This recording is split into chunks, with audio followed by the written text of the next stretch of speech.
All right, let's dive into something really fascinating. We're going deep on the biology of belief today. It's this really cool intersection of like biology and psychology and even spirituality. Yeah. You guys give us some really cool research to look at, some expert commentary, and even personal stories from the author himself. Yeah, And it all kind of boils down to this idea that our genes, they're not necessarily our destiny. absolutely. It's pretty remarkable how much power our environment has, even our thoughts.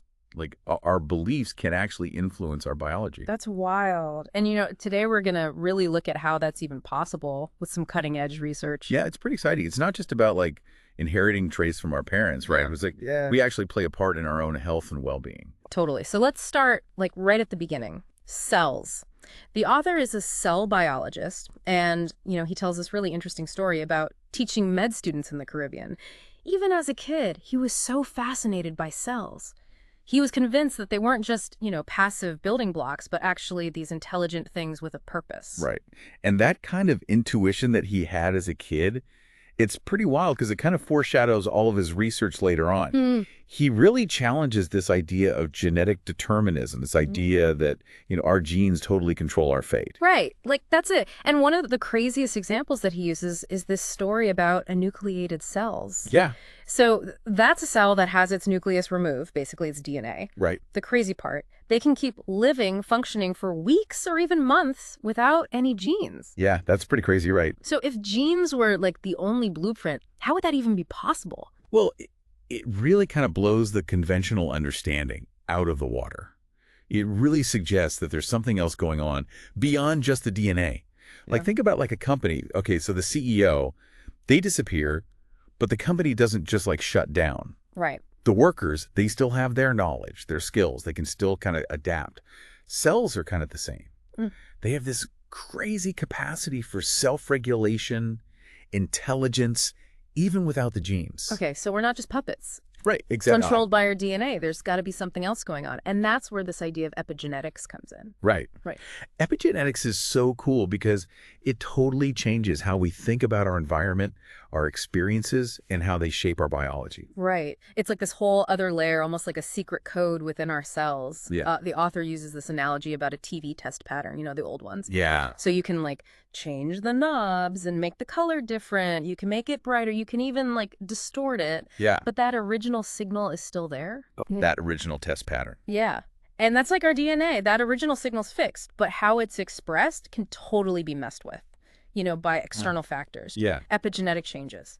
So that's like stress, diet, if you're exposed to toxins, even your emotional state. It's like those TV knobs, Oh, wow. changing how your genes actually do their thing. So the environment can actually impact how our genes express themselves. Yeah, right. But how? Right. What's the mechanism? This is where it gets really wild. The author's research focuses on the cell membrane. Mhm. And he says it's not just this passive barrier. It's actually a sophisticated, like, information processor, like the brain of the cell. Yeah. It's true. Yeah. The membrane's always interacting with the environment, picking up signals and responding to them like Yeah. a super sensitive antenna, Yeah. picking up all these cues from the outside world, Uh-huh. and then relaying those messages to the machinery inside the cell. And there are so many different kinds of signals. Right. It's everything from like hormones to nutrients to electromagnetic fields, even our thoughts. Oh, yeah. It's wild. And the membrane doesn't just sit there. It actually interprets these signals. Yeah. It decides which ones are important, and how the cell should respond. Oh, wow. And that's where these integral membrane proteins, these IMPs, come in. They're like the gatekeepers, regulating what comes in and out, translating the external signals into internal changes.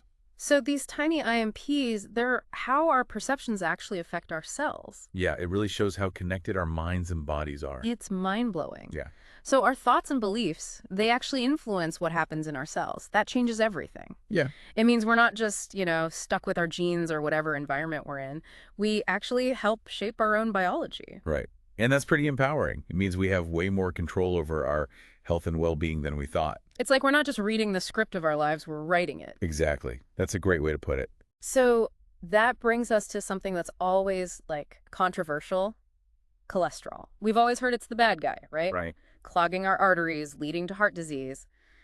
But the author, based on his research, says we might need to rethink that.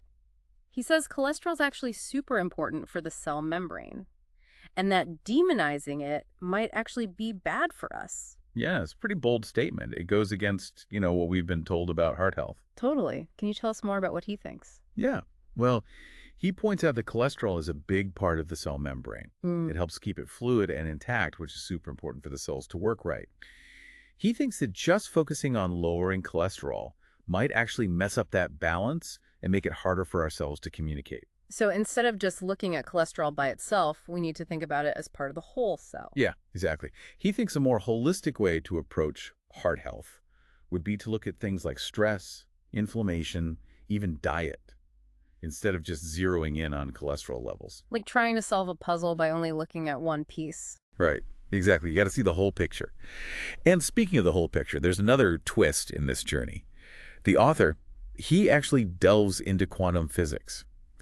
He was a skeptic at first, but through his research, his own experiences, he started to think that quantum principles might hold the key to understanding life in a way that biology alone couldn't. That's a big jump. What made him change his mind? Well, he was wrestling with questions about, consciousness. What is reality? How's everything connected? And he realized that traditional biology, with its focus on just the physical stuff, couldn't answer those big questions. Like something was missing. Yeah, there was a whole other dimension that science wasn't really acknowledging. Right. So he started looking into quantum physics. It offers a totally different perspective on reality. Instead of seeing the universe as just a bunch of separate objects, quantum physics says that everything is linked through energy fields. So not solid matter, but energy and vibrations. Yeah. And that changes things for biology because it means our bodies aren't just isolated. They're constantly swapping energy and information with the environment, even with each other. Wow. So we're all part of this giant web of energy. Exactly. And that brings us to something super interesting, the placebo effect. This is where the author uses quantum physics to explain how our beliefs can actually trigger real healing in our bodies. Right. The placebo effect. It's often dismissed as just mind over matter, but the research shows it's way more powerful and complex than that.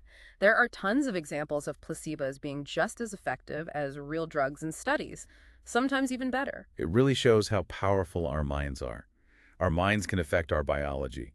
And get this, there's more and more evidence that the placebo effect isn't just psychological, it actually causes real physical changes in the body. It's not just tricking ourselves into feeling better. Our belief is somehow causing actual changes in our biochemistry, our immune system, even our genes. Right. And this is where the author's exploration of the subconscious mind comes in. He says that our childhood experiences, especially the things we pick up from our parents, they have a massive impact on shaping our beliefs and behaviors our whole lives. Like, we download a set of programs in those early years, and they run in the background, affecting how we see things, our emotions, even our physical health. Yeah, exactly. Those early experiences are so powerful because our brains are still forming then. Yeah. Our conscious minds aren't fully developed. So these beliefs become part of our subconscious, shaping our reality without us even knowing it. It's like learning a language. Right. When you're young, it's easier to learn the grammar, the sounds, and those patterns stick with you. Same with belief. Exactly. And those subconscious programs can really affect our health and well-being. If we're always hearing messages of fear, scarcity, self-doubt, our bodies respond to that, even if we try to think positive. So our conscious mind might be saying one thing, but our subconscious is running a totally different program. Exactly. And that's why it's so important to, become aware of those programs and try to change them. Because if we don't, they can sabotage us, Right. even when we're trying to create a good, healthy life. Like driving with the parking brake on. Right, exactly. You can push the gas all you want, Yeah. but you're not going anywhere fast. And that brings us to another really important part of what the author talks about, conscious parenting. He emphasizes how much power parents have in shaping their kids' subconscious beliefs, even more than genetics. Wow. He actually talks about his own experiences as a parent and how he realized he was accidentally passing on some of his own, limiting beliefs to his kids. He really makes a strong case for being mindful of what we're teaching our kids, both with our words and our actions. So it's about building an environment where they feel loved and supported, where they can explore who they are without being weighed down by our own fears and limitations. Right. It's about realizing we have a huge responsibility to nurture not just their physical health, but their emotional and mental well-being too. Right. It goes way beyond just providing the basics, food and shelter. Hmm. It's about helping them believe in themselves, their ability to learn and grow and create a positive reality for themselves. Absolutely. It's about giving them the power to break free from those limiting beliefs Mm. and live up to their full potential. And this all leads to this big question that the author tackles toward the end of the book, this idea of where science and spirituality meet. This is where it gets really interesting. The author's a scientist, but he isn't afraid to explore ideas of consciousness and spirituality. He talks about his own journey, how he went from a purely scientific viewpoint to embracing a more holistic understanding that includes the spiritual side of things. Right. And what's cool is that he doesn't see this as going against science. He thinks that new scientific theories, like biocentrism, are actually bridging the gap between science and spirituality. They're offering a bigger picture of reality that includes consciousness as a fundamental part of the universe. So instead of consciousness coming from the brain is actually receiving consciousness. Like our brains are tuning into this universal field of consciousness Yeah. and then like translating those signals into our own experiences. That's a great way to put it. And that explains why everyone sees the world a little differently and why what we believe has such a huge impact on our reality. Hmm. If our Hmm. consciousness is shaping how we see the world, then our beliefs are literally shaping the world we experience. Whoa, that's incredible. And it also makes you think differently about things that have always been considered, like paranormal or mystical. Yeah. Like near-death experiences where people report these profound spiritual things while they're, close to death. Right. Those experiences are tough to explain from a purely scientific viewpoint. Totally. But if you look at it from a biocentric perspective, they make sense. If consciousness is a fundamental part of the universe, then it could exist even without a physical body. The author talks about some really amazing near-death experiences, stories of people who had these incredible insights, felt connected to everything, even saw glimpses of other realms. Yeah. And those stories really make you question what we think we know about reality and what we're capable of perceiving. They suggest that there's more to life than what we can see and touch. It's like we're just starting to scratch the surface of what human consciousness can really do. And that leads us to another question the author brings up: the connection between science and spirit. He says that these two things, often seen as totally separate, are actually coming together. Yeah, he argues that science is finally catching up to what spiritual traditions have known for ages, that everything is connected at a deeper level, a unity that goes beyond space and time. And this connection isn't just some abstract idea, it's a real thing that's being shown through scientific discoveries in quantum physics, epigenetics, even consciousness research. Exactly. We're seeing that the universe isn't just a bunch of separate things, but a huge web of energy and information. And we're not just watching this web, we're part of it, helping to create it. Like we're all threads in this giant cosmic tapestry, woven together by energy and consciousness. That's beautiful. And realizing that changes how we should live our lives, how we treat each other, how we take care of the planet. Right, because if we're all connected, what we do affects everyone and everything. Absolutely. The author's message is all about hope and empowerment. He thinks that if we align our thoughts, beliefs, and actions with this understanding of interconnectedness, we can make the world a better place. So it's not just about personal enlightenment, it's about recognizing our responsibility to everything and everyone, to the planet itself. Exactly. It's about tapping into our collective consciousness to create a positive future for ourselves and for future generations. Wow, we've covered a lot of ground in this first part. We've explored the limits of genetic determinism, the fascinating world of epigenetics, the intelligence of the cell membrane, the power of the placebo effect, the influence of the subconscious mind, and the importance of conscious parenting. And we've only just dipped our toes into the author's ideas about science and spirituality, which promises to get even more mind-blowing. Right. Stay tuned for part 2, where we'll go even deeper into consciousness, what reality really is, and the implications of biocentrism. It's going to be a wild ride. All right, welcome back to our deep dive into the biology of belief. So in the first part, we talked about how our environment, thoughts, even beliefs can actually rewrite our biological script. It's not all about our genes. Yeah, we're just scratching the surface of how our minds, our bodies, and the world around us are all connected. And the author, he doesn't stop at just cells. He takes us on this journey that kind of bridges the gap between science and spirituality. That's what I'm really excited to talk about now. This is where it gets really wild. We're going to go deeper into how he went from a skeptic to embracing the spiritual side of life, but it's all rooted in his scientific understanding. It's not about ditching science for spirituality. It's more like science is showing us a bigger view of reality, Right. one that includes both the physical and the non-physical. Right, exactly. So let's jump in. The author introduces this idea called biocentrism. And it basically says that consciousness isn't just something our brains produce, it's a fundamental part of the universe. Like, life and consciousness are essential to reality itself. It's like flipping the script. Instead of life coming from a pre-existing physical world, biocentrism says it's the other way around. The universe is created from life and consciousness. It's a huge shift in how we see things. It makes you rethink our place in everything, right?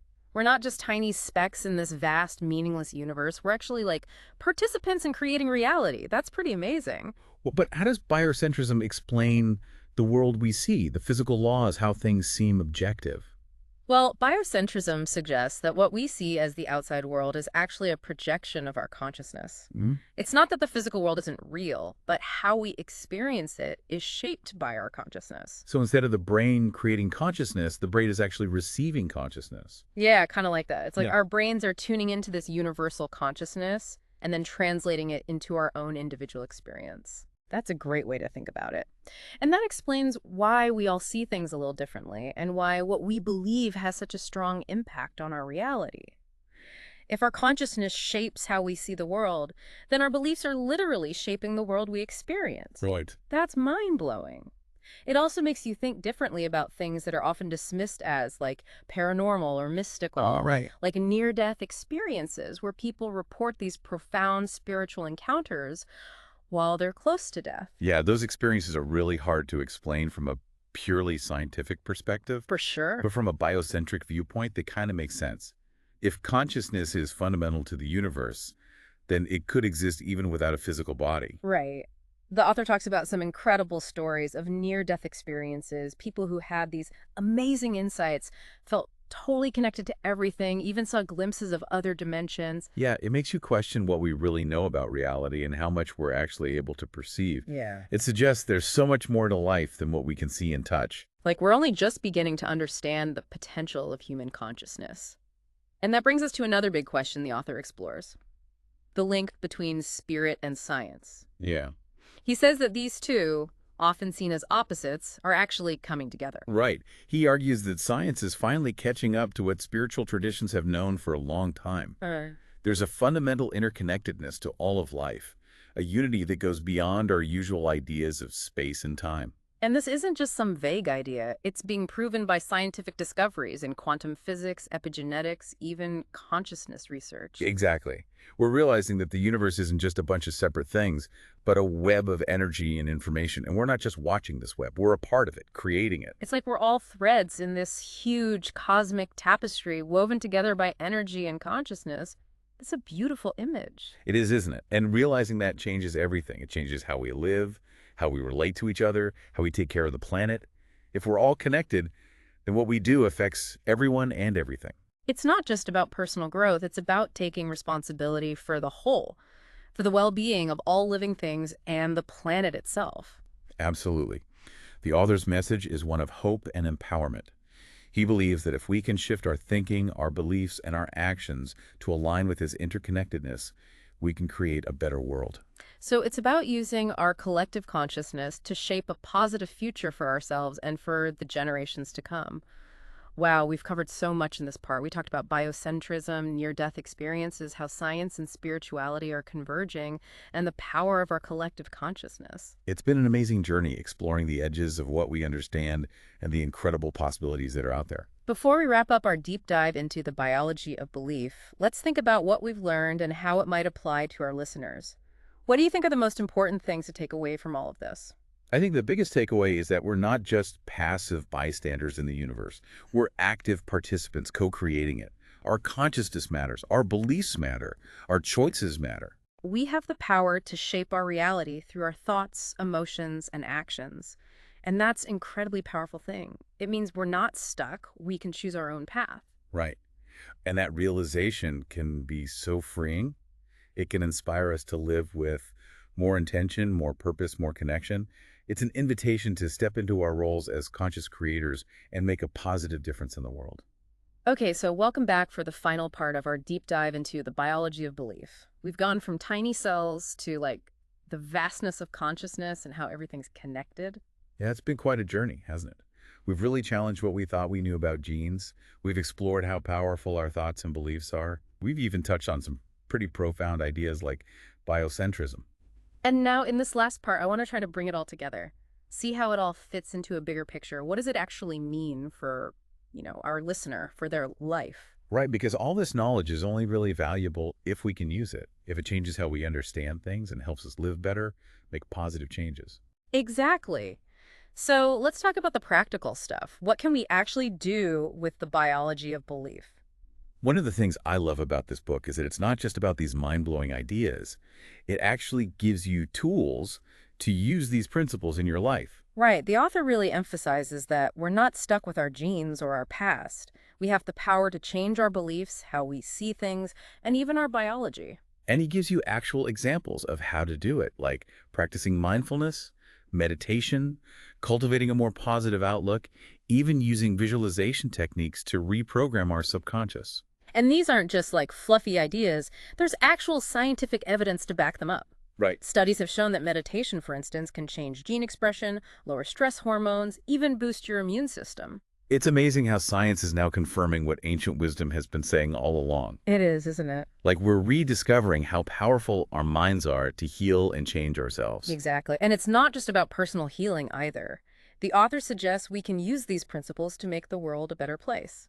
Yeah, like if we can shift from fear and scarcity to cooperation and abundance, it could have a ripple effect, changing our relationships, our communities, even the planet. Imagine a world where everyone sees themselves as connected, where everyone is valued, and where we all work together for the greater good. That's an amazing vision, and I think it's achievable if we embrace the ideas and the biology of belief. So, to wrap up our deep dive, I want to leave our listener with something to think about. What if you could change one belief?